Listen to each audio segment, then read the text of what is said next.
Prime Minister Kakar, thank you very much for giving time to Voice of America. Thank you for having me. Right now, Pakistan is in the process of expelling 1.7 million Afghans who are living in Pakistan without proper documents. Can you say with any surety that once these 1.7 million Afghans leave Pakistan, that Pakistan would be free of terrorism, that it would be a safer country? Well, primarily it is, this repatriation policy is not aimed at bringing terrorism to the zero level. We want to have a regulated movement interaction with Afghanistan as a state. This is the prime target. When the Taliban came back to power in Afghanistan in 2021, Pakistan celebrated that return. Pakistan also, for years, supported the Taliban. But lately you've been saying that the government in Afghanistan is not legitimate.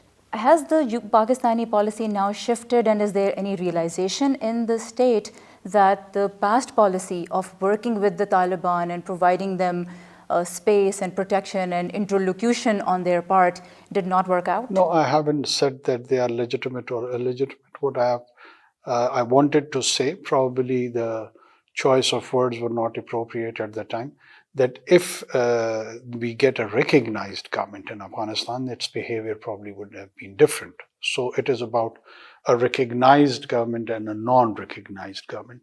Legitimacy or illegitimacy is for the Afghans to decide, not for us. It's their domestic issue, it's their problem.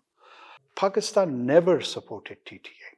Pakistan supported the United States of America. Pakistan supported NATO. And what did we got out of that support? That we lost almost $300 billion in terms of our economy, 90,000 people in terms of life. And here I am as a prime minister of the country explaining to the rest of the world that, oh, please listen to us. We sided with you, not with them. But see, the Quetta Shura, the Peshawar Shura, Quetta those Shura, are no secret. A good Taliban, bad Taliban policy is no secret. I think so. It was blown out of proportion, the so-called Quetta Shura and others. If you go through the Cigar report, the lessons learned and the lessons found that why 2 decades were squandered along with trillions of dollars, that would be the better referral point instead of criticizing the role of Pakistan or Quetta Shura, so-called, and others. What is the lesson learned for Pakistan? Whenever next we have to choose and commit ourselves along with global powers in the regional wars, we should mull over and deliberate more before making our choices. Let's talk about Russia's war in Ukraine. Pakistan has been trying to maintain a very neutral posture, but a more recent investigative report has shown that Pakistan's weapons sales to the US spiked in the last 1 year, and then items of the same code were then sent to Ukraine via the US. Did Pakistan sell weapons to the US knowing that they would end up in Ukraine? No, not at all. We have got third-party validation agreements also, and we have invoked those, and we will investigate if it has ended up somewhere else. But as far as Pakistan is concerned, our arms were not at all destined for either Ukraine or any other place for that matter. Will you take up this matter with Washington? We have already taken it on different diplomatic channels with the concerned authorities. And you've asked them why Pakistan's weapons have ended in the Ukrainian battlefield? It's not just about why, we're just exploring that how did this entire confusion has been created and what are the reasons behind those. And if you, let's say, find credible evidence that is credible for you that Pakistani weapons have indeed been used in the battlefield, what would be Pakistan's strategy or reaction to that? Well, it's a very speculative sort of a scenario that if we get evidence which is satisfactory according to us, if such a situation arises, then we will deliberate and mull over that what should be done. Let's talk about China, Pakistan's all-weather friend. A recent report has shown that Pakistan is the top 3rd recipient of Chinese funding in the last 20 years. Pakistan got about $70 billion. But about 21 billion of that has been for budget support, which means this money was given so that Pakistan would be able to repay its loans. Pakistan's economy wouldn't collapse. And the total debt that Pakistan now owes to China is $67 billion. Now, Pakistan, which hosts the flagship project, CPEC, which is flagship project of the Belt and Road Initiative, does not seem to look like a shining example of BRI's success if we look at these numbers. I think so.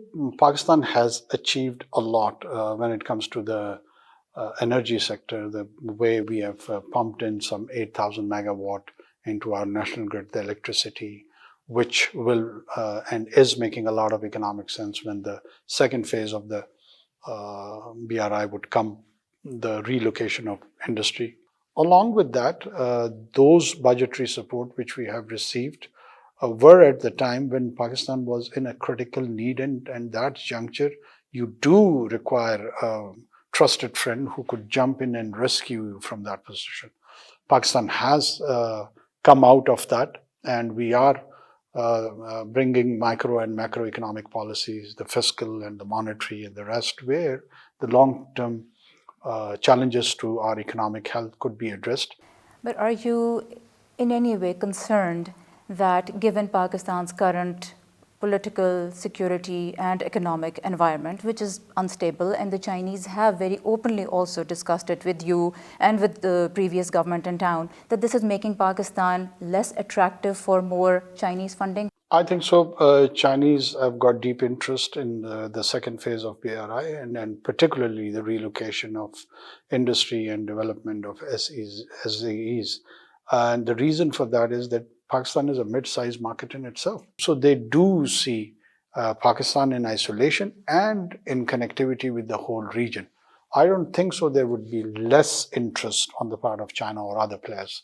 Yes, there would be suggesting and encouraging to bring more political stability and other factors which is required for a viable economic activity, and we are on track. We are already doing that. In your recent visit to China, as China is celebrating a decade of the Belt and Road Initiative, you also visited and you went to Xinjiang. And of course, it's a region that's very important for the China-Pakistan economic corridor, but it's also a region where 1 million Uyghur Muslims are living in repression. They're living in what China calls re-education camps, but the human rights observers call internment camps, concentration camps. If Pakistan cares about what's happening in Kashmir, if Pakistan cares about what's happening in Gaza, why doesn't Pakistan seem to care about what's happening to Muslims in Xinjiang? Pakistan does.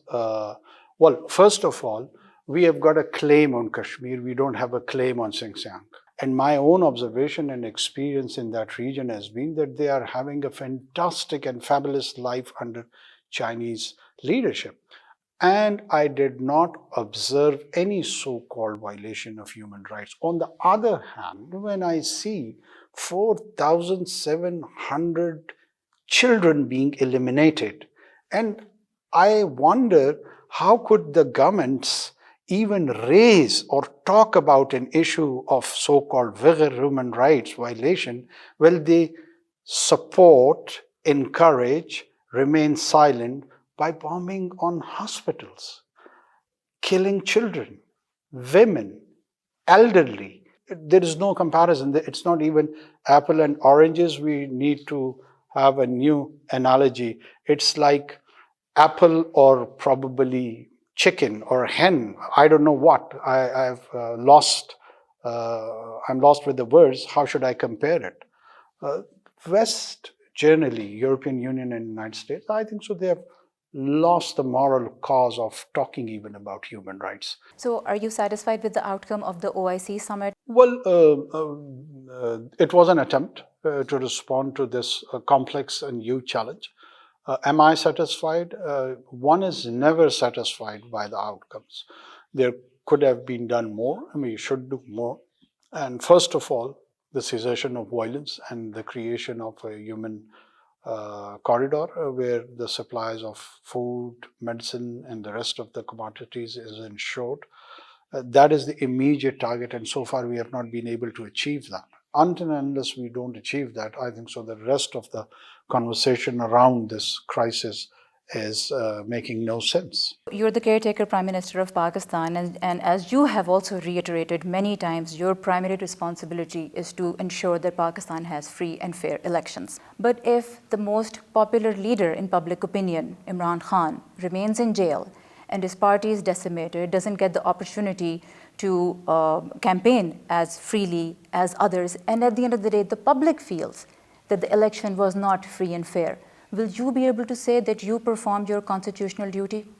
What I'm trying to do over here is that we should commit ourselves to the utmost transparency, to the utmost fair play, to all the players. And even then, after that, if we are criticized, we are okay with it. And as far as a specific political leader is concerned, I have not imprisoned that specific individual, or this government, for that matter, has not done so. If someone is involved in rioting or arson or others, they have to face some judicial consequences. And whatever the outcome of that process is, all of us have to abide by that. Recently, the Supreme Court of Pakistan declared that civilians cannot be tried in military court. But since then, we have seen that the Senate has passed a resolution against that decision. There is now a petition in the Supreme Court, and the Sindh caretaker government has also gone to court against the Supreme Court's decision. Do you believe, as somebody who is preparing for the next democratic transition, that civilians should be tried in military courts? Of course, they should be tried in the military courts. It has got nothing to do with anything, the word of democracy. There is a practice even in many countries that if someone enters a military installation or a cantonment or any other area, they are allowed to shoot to kill without even asking the reason for such entries. Because a military installation is considered that if anyone comes to that, it would be an assault. It was not the headquarters of a political party where you go and you demonstrate agitation. You should go and demonstrate outside the political bodies. That's absolutely fine, and that is the norm one should practice. Why people go towards the military installation? And if they choose to do so, there are laws in every country and in this country, and they have to face the consequences for that. Pakistan's caretaker Prime Minister Anwaar-ul-Haq Kakar, thank you very much for speaking with Voice of America. Thank you.